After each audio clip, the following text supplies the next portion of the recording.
You probably heard that term before. Looking for a job is a full-time job in itself. I'm not sure if I really agree with that statement or not, but there is one thing that I know, and that is for many people out there, looking for a job is a full-time worry. My name is Bill Benoist. I'm a certified professional career coach here in Silicon Valley. And if this is something that resonates with you, please watch this video because I've got some important information that I want to share on exactly how stress affects us when we are in a job search, or how it can affect us when we're in a job search. So I want to take you back to 1967. There were these two psychiatrists, Dr. Thomas Holmes and Dr. Richard Rahe. What they did is they examined the medical records of over 5,000 individuals. And what they wanted to do is they wanted to see if possibly there were various life events out there that were contributing or causing their physical illnesses. So they had developed this scale, and they had placed 43 life events on this scale, and they numbered them in what I would say the matter of how stressful the thing was. And coming in at number one, the number one life event that was the most stressful they found was the death of a spouse. And they actually gave that a number of 100. So that was the top number that you could actually get, was 100 on this scale. But then each one of the life events, going all the way down to number 43, had a number associated with it. And at the very bottom was just getting a traffic ticket, a moving violation. And that was listed as 11. The number was 11. But there was everything in between there. There was, your child getting married, of course, the death of a child, bankruptcy. Number 8 was losing a job. And losing a job came in at 48 points, I believe it was. But what they determined was that if you could take this scale and go down it and say, yep, I got that. And so you give yourself, let's say, 27 points. Yep, I got that. And you get 52 points. Yep, I had that. And this is in the last 12 months. If your total was 150 or more, what they found was that you had a 50% chance of a health breakdown sometime within the next 2 years. If your score was 300 or more, the chances of you having a health breakdown was over 80%. These are physical ailments that I'm talking about here. Health breakdowns. This is the problem that we have when we let stress get into our lives the way we do.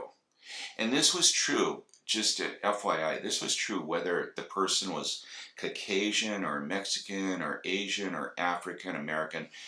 The numbers were all supported by this study. And this was in 1967. And since that time, a number of other studies that have supported this work from these two doctors.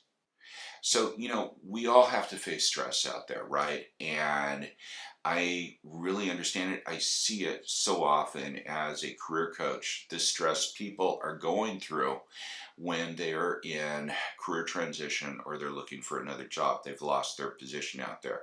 And so anyway, a few years back, I had the opportunity of getting a certificate from Penn State on positive psychology. And a couple of things that I learned about this and learned about really kind of reducing stress in your lives was the importance of practicing meditation. Now, you don't need to be sitting, in a lotus position. You can do this pretty much any place, and there's a number of apps out there. There's Headspace, there's Calm. One of my favorites is Insight Timer. There's a number of free apps that you can download and listen, and I mean, a plethora of meditations out there, anything from 5 minutes to an hour. Mindfulness, sleep meditation, meditations to help you if you're an angry person. There's a lot of things, but what they found was that mindfulness meditation really significantly improved or lessened the stress. It made you more resilient to it. And then the other thing that I picked up was also, and again, this is something that you can find on both of the app stores, is just keeping a gratitude journal. You know, we're going through, especially this is true when you are in career transition, you're looking for another job, you're out of work, and you're just beating yourself up day in and day out. And what the whole point of the gratitude journal is to remember three things that went well for you that day. And they could be as simple as just, thank God it was a sunny day today. Thank God my dog peed outside instead of, going on the carpet. They don't have to be big things, but you just have to write down. And you want to write down, three good things that happened to you today. And take one more sentence and say, why did that make you feel good? If you could do this in the evening time, right before bed, boy, you know what? You're going to sleep with a positive mindset than with, what I would say a negative mindset. Now, there's a third thing there that I've actually incorporated. This was not part of the positive psychology program, but I think it's made a big difference in me. And I'm going back to the very first thing that I said is that, when you are working, you're likely not working 7 days a week, right? So, in your job search, I want you to find a day, one day a week, and just make sure to do something fun, something that's not related to the job search. Give yourself a break.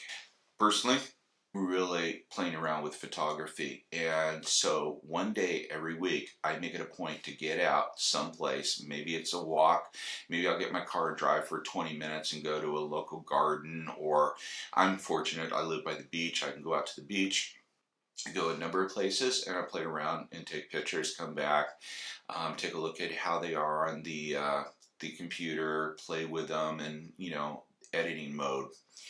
Find something that you can find is fun. So I hope you found this video informative and useful. If you haven't already subscribed to this channel, make sure that you do so, as I do upload career tips and strategies every Tuesday, and I'd hate for you to miss anything. Thanks a lot for stopping by, and I look forward to seeing you next week.